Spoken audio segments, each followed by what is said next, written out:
ఏమిటి రవి, ఈ బంచాన్ని బాగు చేసి బంగారు భూమి చేయాలనుకుంటున్నావా? అవును.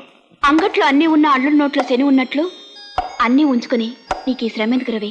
అంటే నేనే నీ దాని కాబోతున్నప్పుడు మరి నా ఆస్తి నీది కాదా? నువ్వు నా దాని అయినప్పుడు కదా. అంటే నేనే వచ్చి నీ మెడలో తాళి కట్టాలా? కట్టినా కట్టించుకున్నా కావాలనుకున్నప్పుడు కదా. అయ్యా బ్రహ్మచారి గారు, మరి ఏ చెల్లి పెళ్లి చేయడానికి నీ వాయిదాలు? ఇది వాయిదా కాదు, తీర్మానం. ఏమని? ఈ జన్మకు పెళ్లి చేసుకోనని. రవి క్షమించు పద్మ. కొండవాగుతో పాటు బండరాయి కూడా దూకుతుంది, కానీ అది పగిలి ముక్కలై ఇసకై వాగుతో పాటు సాగలేక ఎక్కడో ఓ చోట ఆగిపోతుంది. ప్రస్తుతం నా పరిస్థితి అంతే. నీతో పాటు నేను సాగలేదు. రవి, నన్ను ఏడిపించడానికి ప్రయత్నిస్తున్నావా లేక నా ప్రేమను పరీక్షిస్తున్నావా? మనసున్న చోటే పరిహాసాలు పరీక్షలు పద్మ. నేనిప్పుడు మనసు వచ్చిన మనిషిని. నువ్వు మరో దారి చూసుకోవటం మంచిది. రవి, నీవి మాట మనస్ఫూర్తిగానుంటే నాకు మరో దారంటూ లేదని నీకు తెలుసు. కానీ ఎందుకు రవి ఇలా మారిపోయా? నువ్వు పేదవాడి వెయ్యావని నన్ను చేసుకుని నా ఆస్తి మీద ఆధారపడి బతికితే నలుగురు నవ్వుతారని ఆలోచిస్తున్నావా? నలుగురు అనే మాటలు నేను లెక్క చేయనని నీకు తెలుసు. అయితే ఎందుకు రవి ఆస్తితో వచ్చి నీ మీద ఆడపెత్తనం చెలాయిస్తాననుకున్నావా? నువ్వు అలాంటి దానివి కావని తెలుసు. ఇంకెందుకు రవి, నీకు మనసిచ్చి నిన్నే నమ్ముకుని నీ దాన్నే సుఖపడదామని కలలు కంటున్న నన్ను ఎందుకు దూరం చేస్తున్నావు? దగ్గరయ్యే అదృష్టం ఆ దేవుడు మన నష్టం రాయలేదు కనుక. రవి క్షమించు పద్మ, నన్ను మర్చిపో.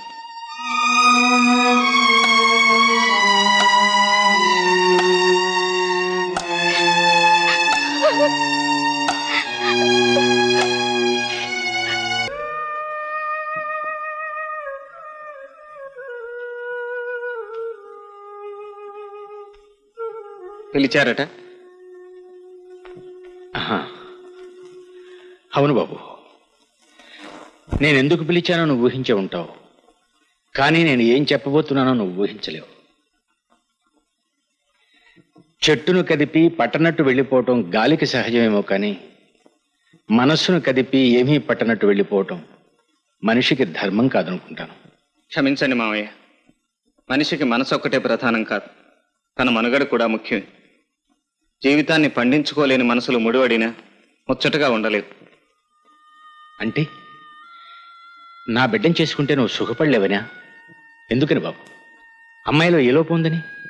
ఏ లోపం లేదు కనుకని తనకి ఏ లోటు లేని సంసారం దొరకాలని కోరుకుంటున్నాను మావయ్య.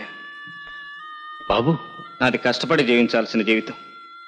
ఏ కష్టం ఎరగని మీ కూతురికి మరో మంచి సంబంధం వెతకండి. వెతికితే దొరికేవి బంధాలే కానీ అనుబంధాలు కావు బాబు. ఒకవేళ నువ్వు ఈ పెళ్లికి ఒప్పుకున్నా, పెళ్లికి ముందు నీకు ఒక నిజం చెప్పాల్సిన బాధ్యత నాకుంది.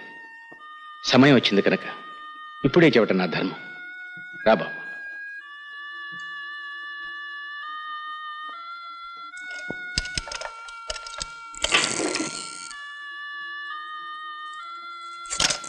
బాబు, ఆపదలో ఉన్న వాళ్ళను, అయిన వాళ్లను ఆదుకునే బలహీనత నాకుందని నీకు తెలుసు. అందుకని అడిగిన వాడికల్లా లేదనకుండా అప్పులిచ్చాను. తిరిగి నిలదీసి వసూలు చేసే మనస్తత్వం నాది కాదు కనుక అన్నీ పోగొట్టుకున్నాను. ఇవిగో ఇవే కాలదోషం పట్టిన ఆ ప్రామిసరీ నోట్లు. ఇక ఊరుమ్మడి ఖర్చుల కోసం, దాన ధర్మాల కోసం నేను అప్పులు చేయవలసి వచ్చింది.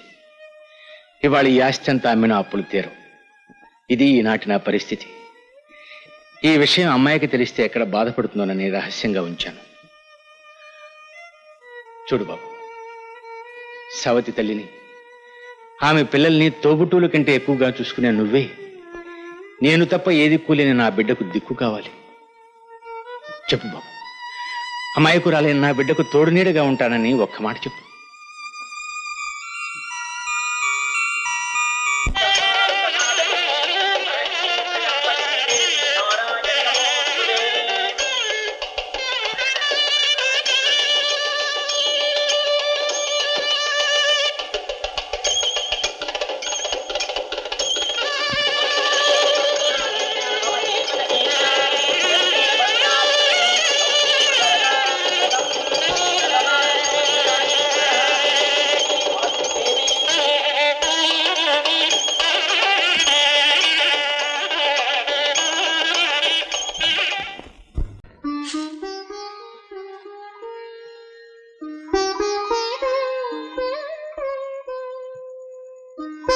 తులసి ఏం పెద్దమ్మా? తులసి, ఇదిగో నిమ్మకాయ పులిహార చేశాను నీకోసమని.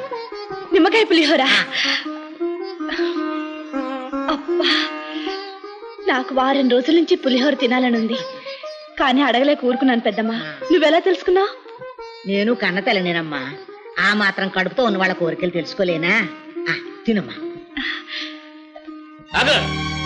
ఇదేమో హల్వాలు పులిహారాలు చేసుకుంటానికి ఇదేమో అమ్మగారిలు కాదు, అత్తవారిలు. ఆశలు కాస్త అదుపులో పెట్టుకోవాలి. అయ్యో అయ్యో, కడుపుతో ఉన్న పిల్ల నోటి ముందు కూడి తీసేసాడు, ఇటు చేతులు పడిపోను. నీరోనే పడిపోద్ది ముందు. అయ్యయ్యో, ఎంత పసుపు, ఎంత మిరపకాయలు, ఎన్ని మిరపకాయలు, మొత్తం శనగపప్పే. దీని సొమ్ము ఏం పోయింది? ఇది ఒకటేంటి, ఇంకా బాగా చేసి ఉంటుంది మొత్తం తినడానికి.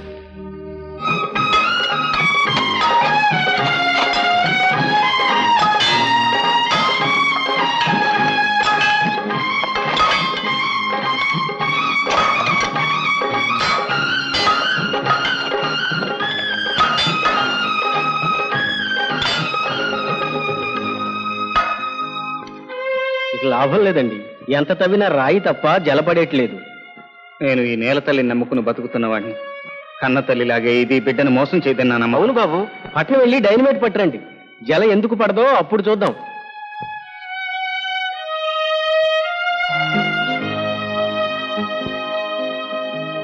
ఏమండి? పద్మ, తీసుకోండి. మీకు ఈ భూమి మీద నమ్మకం ఉంటే నాకు మీ మీద నమ్మకం ఉంది. వద్దు పద్మ, అది స్త్రీధనం. నీ పుట్టింటి నుంచి నువ్వు తీసుకొచ్చింది. స్త్రీకి ధనం వర్తే. అనురాగంతో కూడిన మీ మనసే నాకు పుట్టిల్లు. ఇక సొంతం అనేది ఎక్కడుందండి? ఈ చేతి గాజులు తీసి భారీగా మీకు చేతునిస్తున్నాను, అంతే. తీసుకోండి.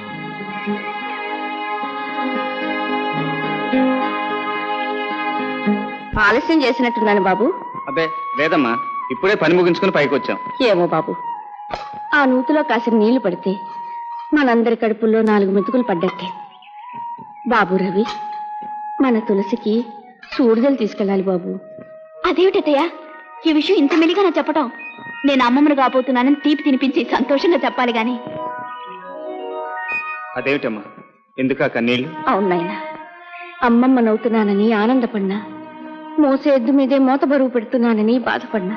అదేమిటయ్యా, తులసికి సూడిదలు తీసుకెళ్ళటం మనకు భారం ఎలా అవుతుంది?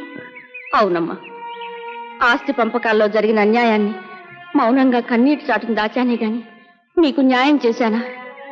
రక్తం పంచుకు పుట్టినవాడు పట్నంలో తైతక్కలాడుతుంటే ఆస్తి ఇవ్వకపోయినా రేయింబవళ్ళు కష్టపడుతున్న మిమ్మల్ని ఇంకా బాధించాలంటే ఆ తల్లి మనసు ఎంత విలవిల్లాడిపోతుందో ఆలోచించావా?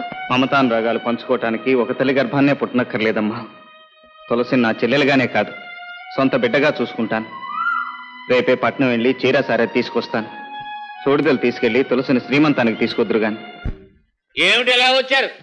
ఏమిటి చూడగలన్నయ్యా, ఇంటికి తీసుకెళ్లి శ్రీమంతం చేయాలనుకుంటున్నా. ఆహా, మీకు మర్యాదలు తెలిసే సూడిదలా? 3 చీర తమిడి సరివిడినా, ఇంతకంటే తేవడానికి అది ఎక్కడ ఉందలే మీకు. బాబాయ్, అంత గతి లేని వాడుగా మాట్లాడకండి. ఏ రాష్ట్రం పొడుచుకొస్తుంది. చింత తెచ్చినా పులుపు చావలేదనేది ఇదే. లేనోళ్ళు లేనట్టుగా పడుండగా ఈ బ్యాషిజాలు ఎందుకు?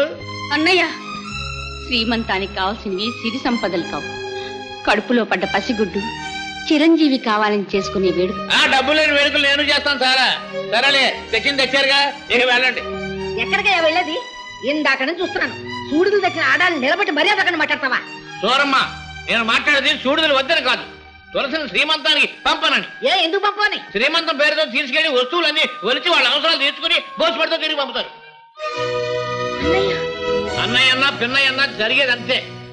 మీరంతగా తీసుకెళ్లాలంటే ఓ పని చేయండి, ఆ వస్తువులన్నీ తీసి అక్కడ పెట్టించి తీసుకెళ్ళండి.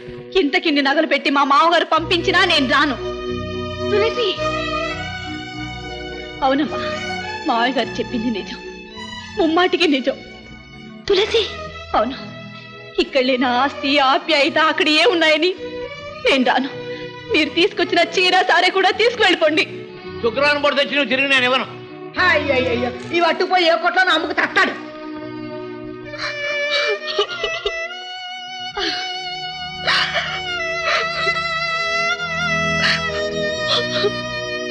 రెండత్తయ్య వెళదాం.